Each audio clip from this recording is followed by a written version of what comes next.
Coucou mes loulous, j'espère que vous allez bien. Aujourd'hui je vous fais une petite vidéo spéciale. Si je ne me trompe pas, je vous avais promis que sur ma seconde vidéo, je vous montrerai un peu comment est la clinique. Je vous rassure, la vidéo elle est prête, elle sera publiée. Pas tout de suite, mais elle sera publiée. Mais si je vous fais cette petite vidéo, c'est parce que j'ai eu une prise de conscience et qu'aujourd'hui je vais me livrer à vous. Attention, je me livre sans filtre. Voilà, probablement avec des émotions, mais comme je vous ai dit, c'est des vidéos sans prise de tête, c'est pas des vidéos professionnelles, je suis juste là pour exprimer ce que je ressens, pour ouvrir les yeux à certaines personnes et pour vous montrer aussi que les pensées et les préjugés de certaines personnes peuvent vraiment détruire psychologiquement des personnes fragiles comme moi. Et en fait, qu'est-ce qui me pousse à faire cette vidéo? C'est parce que j'ai pris le courage de parler un peu de cette démarche que je fais dans ma chaîne YouTube pour parler de ma maladie autour de moi, que ce soit à des patients ou à des thérapeutes. Et en fait, sur le moment, on m'a demandé mais pourquoi tu fais ça? Et je leur ai répondu parce que en fait, je veux parler de ma maladie. J'en ai pas honte. J'ai mis un moment à l'accepter, mais j'en ai pas honte. Et j'ai des raisons bien précises qui me poussent à...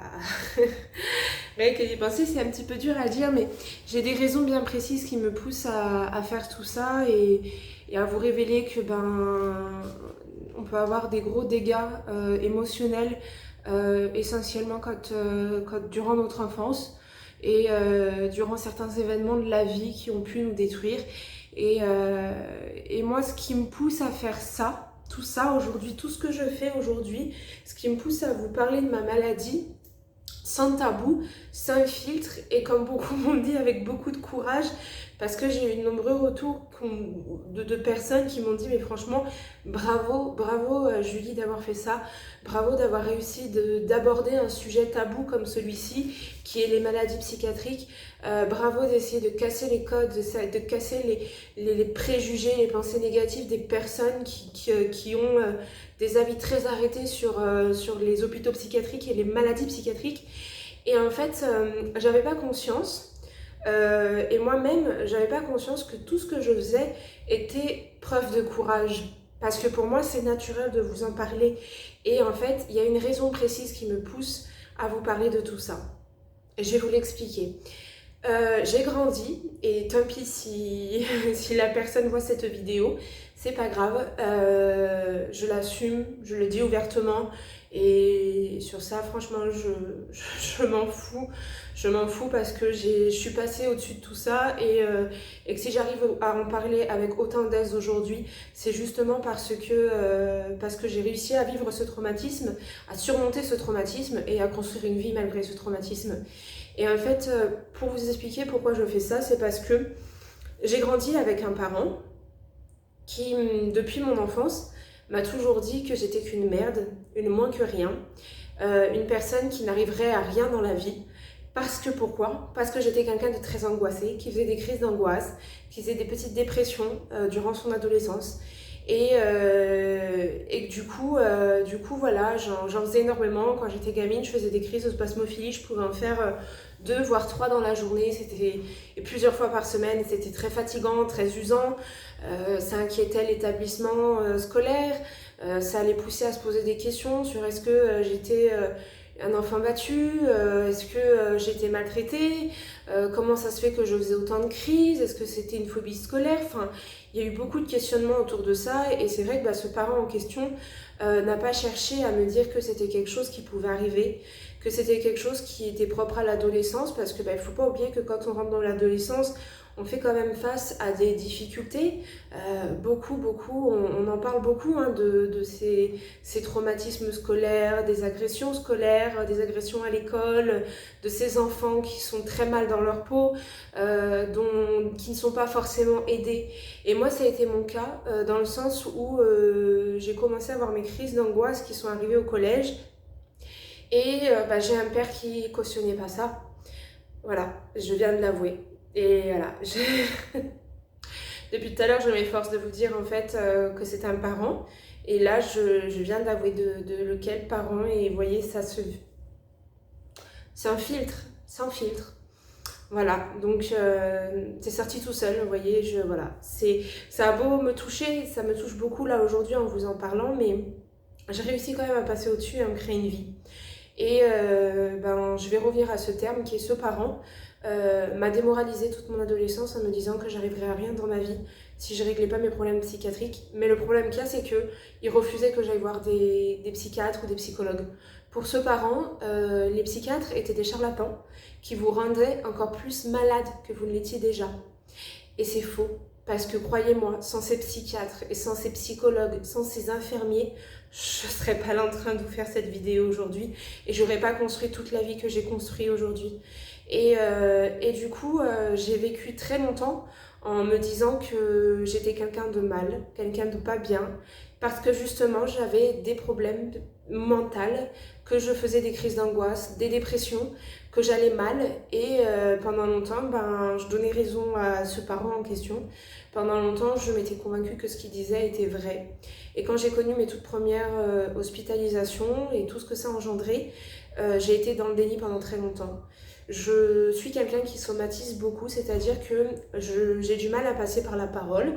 Donc en fait, faire toutes ces vidéos, c'est aussi un moyen thérapeutique pour moi parce que c'est une manière de débloquer tout ça. Et en fait, quand je n'arrive pas à parler par la parole, c'est mon corps qui parle.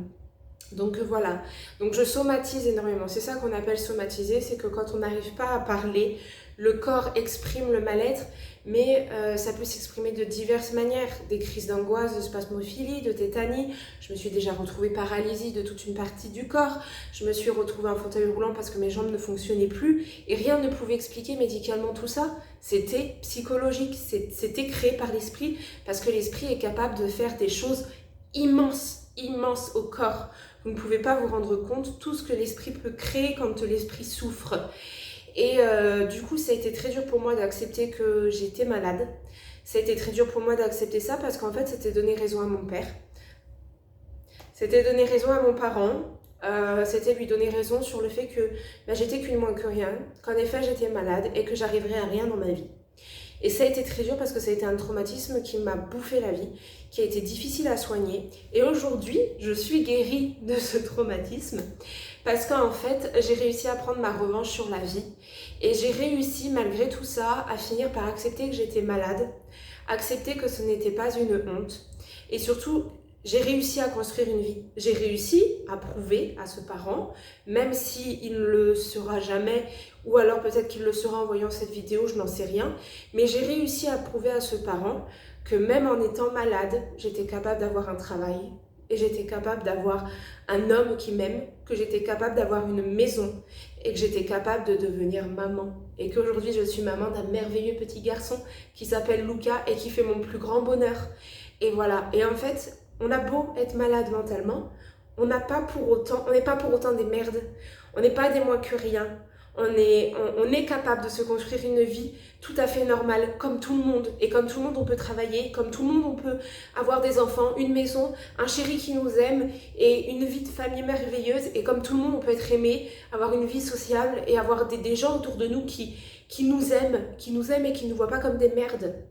Donc en fait, c'est ça ma démarche aujourd'hui sur cette vidéo qui me bouleverse beaucoup parce qu'elle me procure énormément d'émotions. C'est que si aujourd'hui j'arrive à faire ces vidéos, c'est parce qu'en fait j'estime que j'ai réussi à passer au-delà de tout ça et que j'estime que j'ai réussi à montrer qu'il avait tort, à montrer que j'étais plus forte que ça et que même malgré la maladie, je me bats au quotidien et que je suis forte et que j'ai réussi à me créer une vie et j'en suis fière. Et je suis heureuse de ce que j'ai construit, heureuse d'être avec mon conjoint, heureuse d'être avec mon bébé, heureuse d'être avec ma famille qui est encore présente aujourd'hui, même s'ils sont peu nombreux, mais que je suis heureuse d'être entourée de mes amis, des personnes qui me sont chères et qui ont cru en moi et qui m'ont jamais rabaissée comme a pu le faire ce parent et qui m'ont toujours soutenue pour me battre en fait. Donc c'est pour ça qu'aujourd'hui, comme je le réponds du coup et comme j'ai répondu il y a 5 minutes et que c'est ça qui m'a poussée à faire là cette vidéo, quand l'infirmière qui est passée et elle m'a surprise en train de faire le tournage de mon autre vidéo qui sera du coup la 3e vidéo, elle m'a dit mais qu'est-ce que vous faites? Je lui ai dit en fait je me lance dans une chaîne YouTube et puis je suis en plein tournage. Et elle me dit, mais vous parlez de quoi? Je lui dis, bah, je parle de ma maladie. Je parle de ma maladie. Et en fait, elle m'a fait prendre conscience que, putain, ouais, c'est vrai, ces personnes qui me disent, t'as du courage de faire ça, je me rends compte que oui, j'ai du courage parce que j'ai réussi à me battre, j'ai réussi à prouver que quand on est malade, on peut avoir une vie comme tout le monde. Et j'ai réussi surtout à montrer que j'étais pas une moins que rien. Et que je peux être malade, mais je ne suis pas une moins que rien. Que je me respecte, qu'on me respecte. Et en tout cas que j'ai réussi à faire face à un traumatisme qui m'a bouffé la vie pendant longtemps. Donc vraiment aujourd'hui, si j'ai un message à faire passer, c'est s'il vous plaît, changez votre façon de penser sur les maladies mentales, changez votre façon de penser sur ce qui est de la psychiatrie, parce que vous pouvez vraiment détruire quelqu'un avec des propos pareils. On m'a détruit mon enfance avec des propos pareils et une partie de ma vie adulte, et j'ai dû me battre pour réussir à vivre avec ça, pour réussir à surmonter cela et réussir à me créer une vie normale malgré la maladie. Donc faites attention aux mots que vous employez quand vous vous retrouvez face à une personne qui est fragile émotionnellement, qui est fragile mentalement, qui a une maladie mentale. Faites attention aux propos que vous tenez parce que ça peut être très destructeur. Et moi aujourd'hui, si je me tiens là, devant vous, dans cette vidéo, c'est parce que j'ai réussi à vaincre cette personne qui m'a détruit et qui m'a dit que je n'arriverais à rien. Et aujourd'hui, je suis là et j'ai vaincu et j'ai réussi à me construire une vie, une vraie vie qui me rend heureuse. Et que même si là, actuellement, je suis hospitalisée, que je suis malade, c'est juste à cause de mes traitements. C'est pas parce que ma vie ne me satisfait pas. Ma vie me rend heureuse. C'est juste un problème de traitement. Et voilà. Et on est beaucoup à ressortir d'ici et à réussir à construire une vie normale et à être heureux et à vivre avec les maladies. Donc s'il vous plaît, toutes ces personnes qui ont des préjugés, toutes ces personnes qui pensent que nous sommes fous sous prétexte que nous avons des crises d'angoisse, sous prétexte que nous avons du mal-être, que nous pleurons, que nous sommes dépressifs, bipolaires ou autres, ne nous traitez pas de fous. Ne nous rabaissez pas, ne nous dites pas qu'on est des merdes, ne nous dites pas qu'on n'arrivera à rien dans notre vie. Non, encouragez-nous dans le soin, encouragez-nous à aller vers le soin, encouragez-nous à aller voir des professionnels de santé qui sont capables de nous aider et de surmonter tout ça, qui sont là pour nous aider à avoir une vie meilleure. Ne dites pas que ces médecins-là, ces psychiatres et ces psychologues sont des charlatans. Ce ne sont pas des charlatans. Ce sont des personnes qui vous aident à trouver un équilibre de vie qui vous permettra d'être heureux ou heureuse malgré la maladie. Alors s'il vous plaît, arrêtez. Arrêtez toutes ces personnes qui ont des préjugés pareils. Arrêtez parce que ça fait beaucoup de dégâts émotionnels chez des personnes fragiles comme moi par exemple et comme beaucoup de personnes qui font partie de cette clinique où je suis aujourd'hui. Donc voilà, j'avais besoin peut-être de vous expliquer pourquoi je suis là aujourd'hui. Là pour le coup, j'ai eu une prise de conscience et il fallait que je tourne cette vidéo et il fallait surtout que je fasse passer ce message et ce message est très important. Et là, vous imaginez pas à quel point j'ai le cœur qui bat à 100 à l'heure d'avoir fait ce message et d'avoir fait cette vidéo parce que c'est quelque chose qui fait partie de mon histoire et qui, je sais, je ne suis pas la seule personne qui a vécu ça.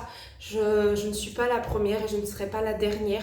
Et j'espère vraiment que cette vidéo sensibilisera toutes ces personnes qui ont vraiment des avis très arrêtés, des avis très négatifs et des préjugés horribles concernant les maladies mentales.